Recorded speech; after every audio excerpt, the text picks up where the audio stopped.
Hi hello నమస్తే welcome to Q News సిద్ధగౌని Sudarshan. ఇక మొత్తం మీద హెచ్సియుకు సంబంధించినటువంటి అంశం తీవ్రంగా చర్చనీయాంశంగా మారింది తెలంగాణ రాష్ట్రంలో.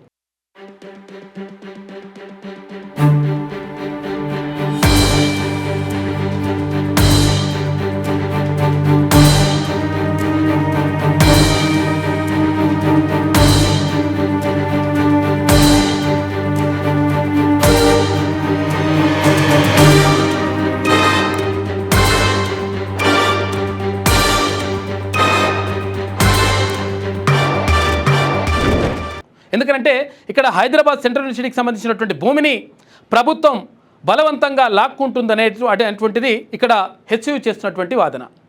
లేదు ప్రభుత్వమే కొట్లాడి, అంటే ఇక్కడ కోర్టులో ఉన్నటువంటి అంశాన్ని కొట్లాడి 400 ఎకరాల భూమిని, ఇక్కడ కంచె గచ్చిబౌలిలోని భూమిని ప్రభుత్వం తీసుకొని ఇక్కడ పరిశ్రమలు ఏర్పాటు చేయడం ద్వారా చాలామందికి ఉపాధి అవకాశాలు కల్పించడం అనేటువంటిది ప్రభుత్వం చేస్తున్నటువంటి వాదన. అసలు దీని వెనుక ఉన్నటువంటి అసలు కథ ఏంటి, దానికి సంబంధించినటువంటి వివరాలు ఏంటి, నిజంగా ఇక్కడ హెచ్సియు చేస్తున్నటువంటి వాదన కరెక్టా, విద్యార్థుల ఆందోళన కరెక్టా, లేకపోతే ప్రతిపక్షాలు చేస్తున్నటువంటి విషయం కరెక్టా, లేదంటే ప్రభుత్వం తన వాదనను వినిపిస్తుంది ఆ వాదన కరెక్టా అనేటువంటి విషయాలపైన స్పష్టత రావాల్సింది. అదే విషయాలని మనం పూర్వాపరాలని చూసేటువంటి ప్రయత్నం చేద్దాం. రేవంత్ రెడ్డి ముర్దాబాద్ ముర్దాబాద్ ముర్దాబాద్ రేవంత్ రెడ్డి ముర్దాబాద్ ముర్దాబాద్ ముర్దాబాద్. ఇక హైదరాబాద్ సెంట్రల్ యూనివర్సిటీ భూముల వివాదం పూర్వాపరాలను ఒకసారి మనం పరిశీలిస్తే, హైదరాబాద్ సెంట్రల్ యూనివర్సిటీ లేదా హెచ్సియు లేదా ఓయుహెచ్ ఇక సమీపంలోని 400 ఎకరాల భూమి విషయంలో తెలంగాణలో ప్రస్తుతం తీవ్రంగా వివాదం నడుస్తుంది. ఈ వివాదం విద్యార్థులు, పర్యావరణవాదులు, రాజకీయ పార్టీలు మరియు ప్రభుత్వం మధ్య ఉద్రిక్తతలను సృష్టించింది.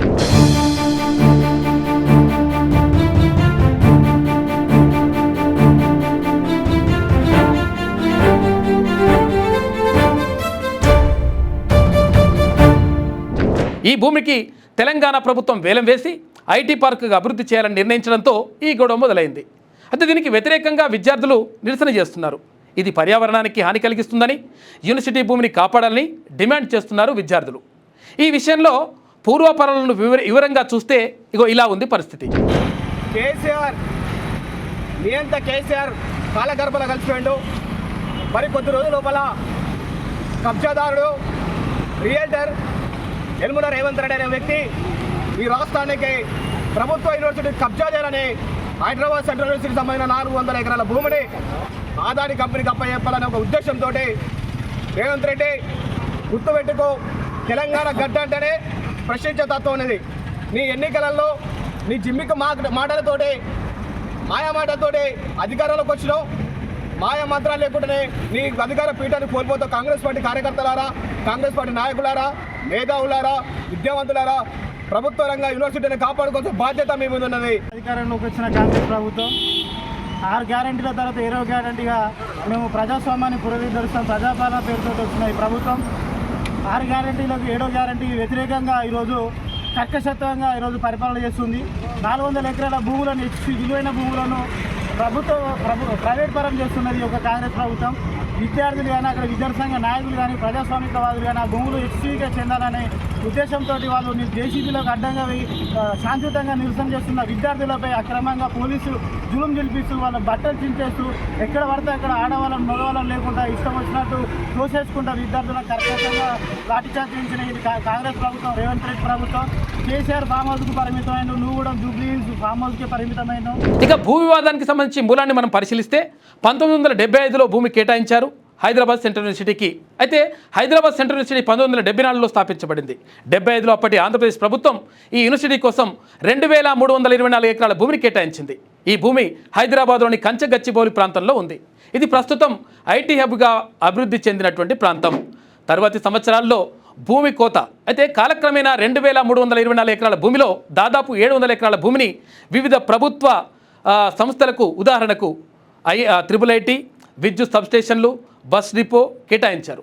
అయితే ఈ భూమికి బదులుగా యూనివర్సిటీకి పరిహార భూమిగా ఇస్తామని చెప్పేసి హామీ ఇచ్చినప్పటికీ ఇప్పటి వరకు అది నెరవేరలేదు. ఇక 2003 నుంచి 2006లో భూ వివాదం కొనసాగింది.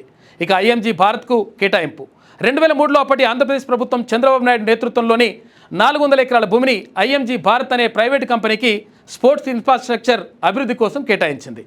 ఈ ఒప్పందం ప్రకారం ఎకరాకి 50,000 రూపాయల చొప్పున భూమిని విక్రయించారు. అయితే రద్దు మరియు చట్టపరమైనటువంటి గొడవ ఏ విధంగా ఉందంటే 2006లో వైఎస్ రాజశేఖర రెడ్డి నేతృత్వంలోని కాంగ్రెస్ ప్రభుత్వం ఐఎన్జీ భారత్ ఒప్పందాన్ని రద్దు చేసింది. ఎందుకంటే కంపెనీ ఎలాంటి అభివృద్ధి పనులు చేపట్టలేదు. ఈ భూమిని ప్రభుత్వం తిరిగి స్వాధీనం చేసుకుంది. దానిపై ఐఎన్జీ భారత కోర్టుకు వెళ్ళింది. అయితే ఈ చట్టపరమైనటువంటి పోరాటం దశాబ్దాల పాటు కొనసాగింది. రేవంత్ రెడ్డి ముర్దాబాద్ मुर्दाबाद मुर्दाबाद రేవంత్ రెడ్డి ముర్దాబాద్ मुर्दाबाद मुर्दाबाद जब रेवंत डरता है पुलिस को आगे करता है जब रेवंत डरता है पुलिस को आगे करता है రేవంత్ రెడ్డి ముర్దాబాద్. ఇక 2022లో హైకోర్టు తీర్పు. 2022లో తెలంగాణ హైకోర్టు ఒక తీర్పు ఇచ్చింది. ఈ 400 ఎకరాల భూమిని యూనివర్సిటీకి బదిలీ చేయనున్నట్లు ఎలాంటి చట్టపరమైనటువంటి దస్తావేజులు డీడ్ ఆఫ్ ఎవిడెన్స్ లేదని తేల్చి చెప్పింది. యూనివర్సిటీ ఈ భూమి తమ 2324 ఎకరాల్లో భాగమని వాదించినప్పటికీ హైకోర్టు ప్రభుత్వం వాదనను సమర్థించింది. అక్కడ హెచ్సియు వాదనను తోసిపుచ్చింది. ఇక 2024లో ప్రభుత్వ నిర్ణయం ఐటీ పార్క్ ప్రతిపాదన. ఇక 2024లో కాంగ్రెస్ నేతృత్వంలోని తెలంగాణ ప్రభుత్వం ముఖ్యమంత్రి రేవంత్ రెడ్డి ఈ 400 ఎకరాల భూమిని తెలంగాణ ఇండస్ట్రియల్ ఇన్ఫ్రాస్ట్రక్చర్ కార్పొరేషన్ అంటే TGIICకి బదిలీ చేసింది. ఈ భూమిని వేలం వేసి ఐటీ పార్కుగా అభివృద్ధి చేయాలని నిర్ణయించింది. ఇక దీని విలువ 30,000 కోట్ల రూపాయల వరకు ఉంటుందని అంచనా వేస్తూ ఉన్నారు. ప్రభుత్వ వాదన ఏంటంటే ఇక ప్రభుత్వం ఈ భూమిని యూనివర్సిటీకి చెందినది కాదని 2004లోనే ఈ భూమిని రాష్ట్రం స్వాధీనం చేసుకుందని దీనిని ధృవీకరించే రెవెన్యూ రికార్డులు ఉన్నాయని చెబుతోంది. అయితే 2024 జూలైలో ఒక సర్వే నిర్వహించినట్లు పేర్కొంది. అయితే యూనివర్సిటీ ఈ సర్వే జరిగినట్లు ఖండించింది. ఇక విద్యార్థుల నిరసనలు ప్రారంభమైన 2025లో మార్చి 30 నుంచి ఇక TGIIC బుల్డోజర్లతో ఈ భూమిని సమతలం చేయడం మొదలుపెట్టడంతో విద్యార్థులు నిరసన చేపట్టారు.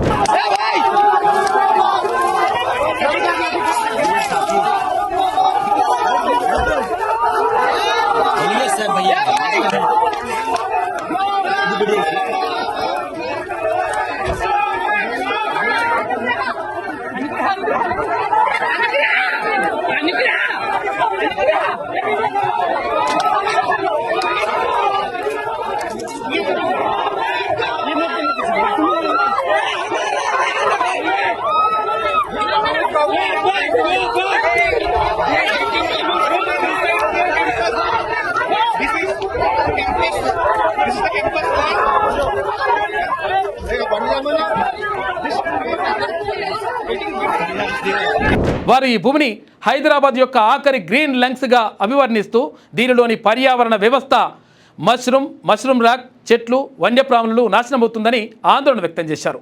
అయితే పోలీసుల చర్యలు మార్చి 30న 52 మంది విద్యార్థులను పోలీసులు అదుపులోకి తీసుకున్నారు. తర్వాత విడుదల చేశారు. అయితే విద్యార్థులు పోలీసులపై లాఠీచార్జి తర్వాత మహిళా విద్యార్థులపై అనుచిత స్పర్శ ఆరోపణలు చేశారు విద్యార్థులు. కానీ పోలీసులు ఆరోపణలు ఖండించారు.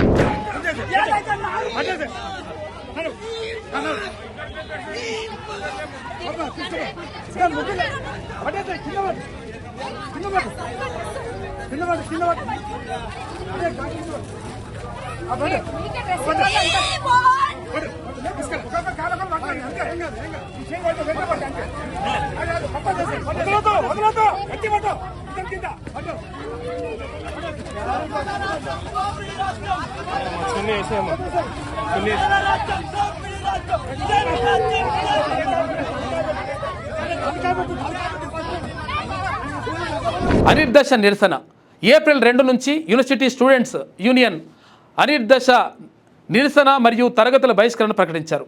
వారు పోలీసులు భూమి సమతులం చేసే యంత్రాలను తొలగించాలని వాళ్ళందరూ కూడా డిమాండ్ చేస్తూ ఉన్నారు. అయితే రాజకీయ ప్రతిస్పందన ఎట్లా ఉందంటే బీఆర్ఎస్ విమర్శలు చేస్తూ ఉంది. భారత రాష్ట్ర సమితి నాయకుడు కేటీ రామారావు కాంగ్రెస్ ప్రభుత్వంపై విమర్శలు గుప్పించారు. ఈ భూమి అమ్మకం హైదరాబాద్ యొక్క గ్రీన్ లంగ్స్ను నాశనం చేస్తుందని రాహుల్ గాంధీ నిశ్శబ్దంగా ఉన్నారని కేటీఆర్ ఆరోపించారు. అయితే బీజేపీ శాసనసభ్యులు ఈ భూమిని సందర్శించేందుకు ప్రయత్నించగా పోలీసులు వారిని అడ్డుకున్నారు. వారు కేంద్ర విద్యా మంత్రి ధర్మేంద్ర ప్రధాన్ను కలిసి జోక్యం చేసుకోవాలని కోరారు.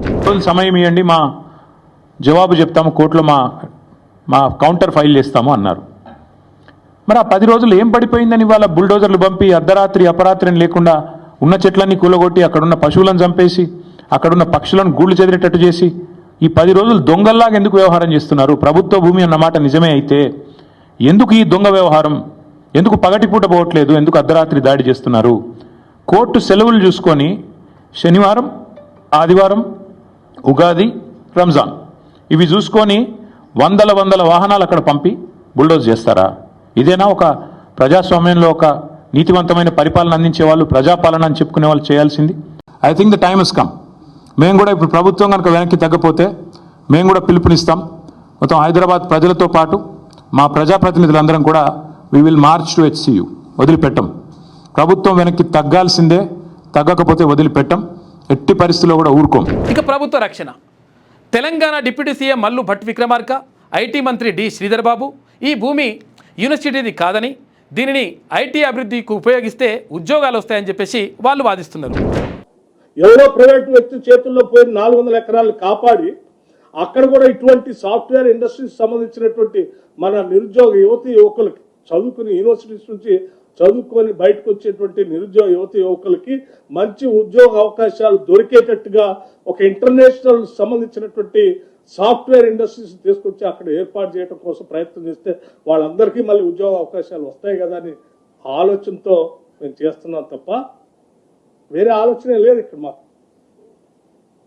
మేము చేసే ప్రతి పని రాష్ట్రానికి ఆస్తులను ఎట్లా సృష్టించడం, సంపదను ఎట్లా పెంచడం, తద్వారా ఈ రాష్ట్రంలో ఉన్న నిరుద్యోగ యువకులకి ఉద్యోగ అవకాశాలు ఎట్లా కల్పించడం. ఇక చట్టపరమైనటువంటి పరిణామాలను చూసుకుంటే ఏప్రిల్ 2025 హైకోర్టు జోక్యం చేసుకుంది.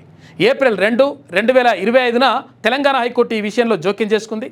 విద్యార్థులు తర్వాత వాత ఫౌండేషన్ అనేటువంటి NGO దాఖలు చేసినటువంటి పిల్లను విచారించిన కోర్టు భూమి సమతులం చేసే పనులను తాత్కాలికంగా నిలిపివేయాలని నిన్న ఆదేశించింది.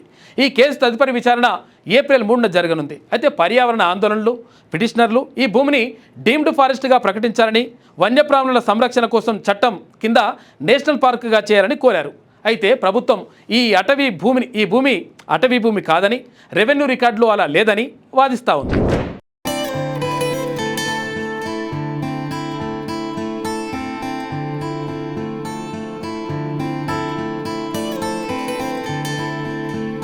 ఇక ప్రస్తుత పరిస్థితి చూసుకుంటే నిన్నటి నాటికి విద్యార్థులు నిరసనలు కొనసాగుతూ ఉన్నాయి. అయితే ఇప్పుడు కూడా కొనసాగుతూ ఉన్నాయి. పోలీసుల బందోబస్తు భారీగా అక్కడ మోహరించిండ్రు హైదరాబాద్ సెంట్రల్ యూనివర్సిటీ దగ్గర. ఈ విషయం రాజకీయంగా, చట్టపరంగా తీవ్ర చర్చనీయాంశంగా మారింది.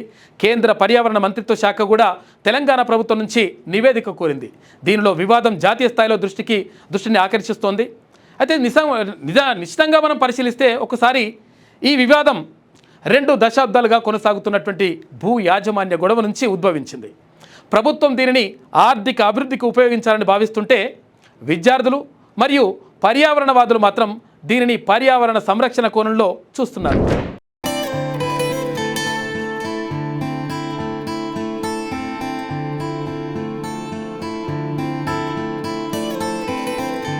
హైకోర్టు తీర్పు.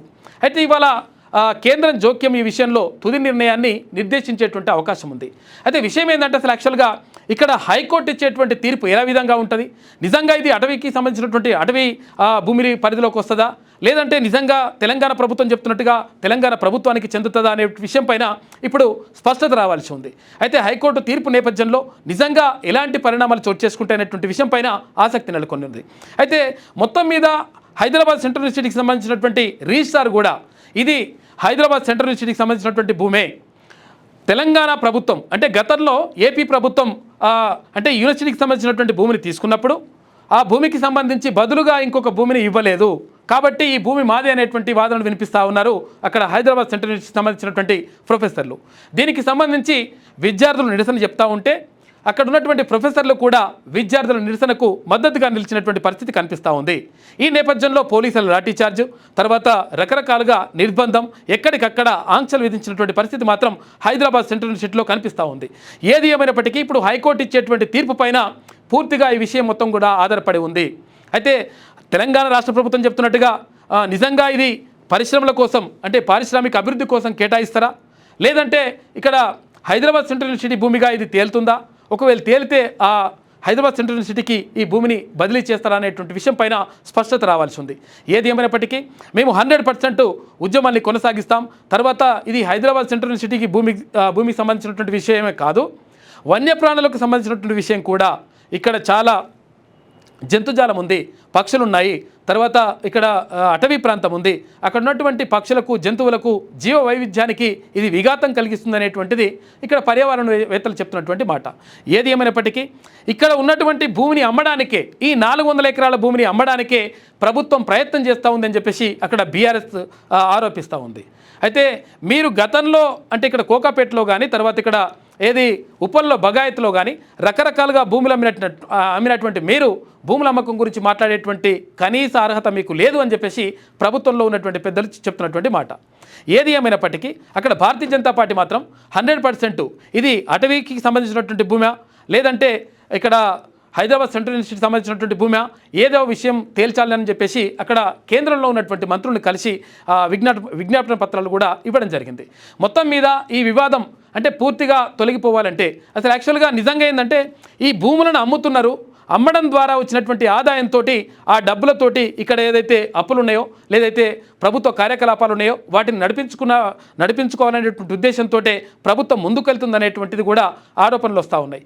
మొత్తం మీద దీనికి సంబంధించి తెరపడాలంటే ఇవాళ వచ్చేటువంటి తీర్పు అంటే ఇక్కడ హైకోర్టు ఇచ్చేటువంటి తీర్పు పైన ఆధారపడి ఉంటుంది.